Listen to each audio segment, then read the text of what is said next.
लौकिक साहित्य प्रचुर मात्रा में उपलब्ध है। धर्मसूत्र और स्मृतियाँ, जिन्हें सम्मिलित रूप से धर्मशास्त्र कहा जाता है, इसी कोटि की रचनाएं हैं। धर्मसूत्रों का संकलन 500 से 200 ईसा पूर्व में हुआ था। श्रौत सूत्रों और गृह सूत्रों के साथ ये सभी कल्प सूत्र कहलाते हैं।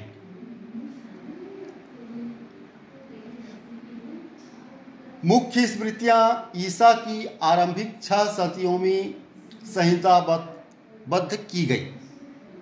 इनमें विभिन्न वर्णों, राजाओं और पदाधिकारियों के कर्तव्यों का विधान किया गया है।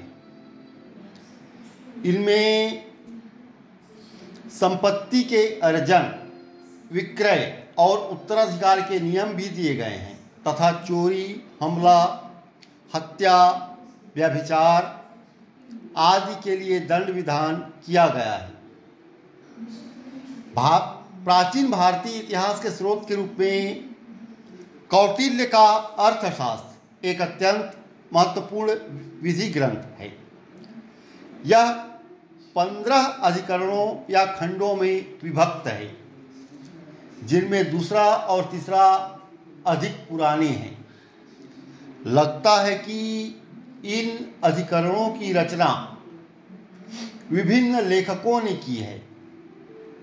इस ग्रंथ को वर्तमान रूप ईस्वी सन के आरंभ में दिया गया, परंतु इसके प्राचीनतम अंश मौर्यकालीन समाज और अर्थतंत्र की झलक देते हैं।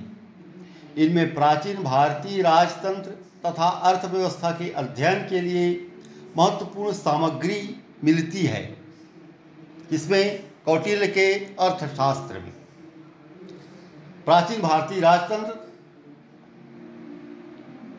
प्रशासन, अर्थव्यवस्था के स्वरूप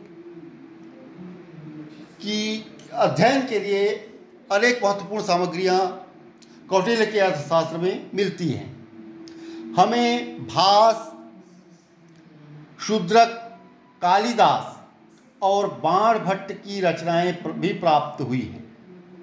इनका साहित्यिक मूल्य तो है ही, इनमें लेखकों के अपने अपने समय की स्थितियां भी प्रतिबिंबित हैं। कालिदास ने काव्य और नाटक लिखे, जिनमें सबसे प्रसिद्ध अभिज्ञान शाकुंतल है। इन महान सर्जनात्मक कृतियों में गुप्तकालीन उत्तरी और मध्य भारत के सामाजिक एवं सांस्कृतिक जीवन की भी झलक मिलती है।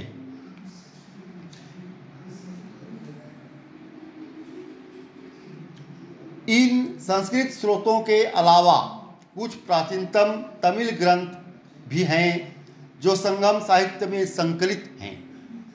राजाओं द्वारा संरक्षित विद्या केंद्रों में संवेद होकर कवियों और भाटों ने 3-4 सदियों में इस साहित्य का सृजन किया था। ऐसी साहित्य सभा को संगम कहते थे, इसलिए समूचा साहित्य संगम के नाम से प्रसिद्ध हो गया। मान्यता है कि इन कृतियों का संकलन ईसा की आरंभिक 4 सदियों में हुआ, हालांकि इनका अंतिम संकलन 6ठी सदी में हुआ जान पड़ता है।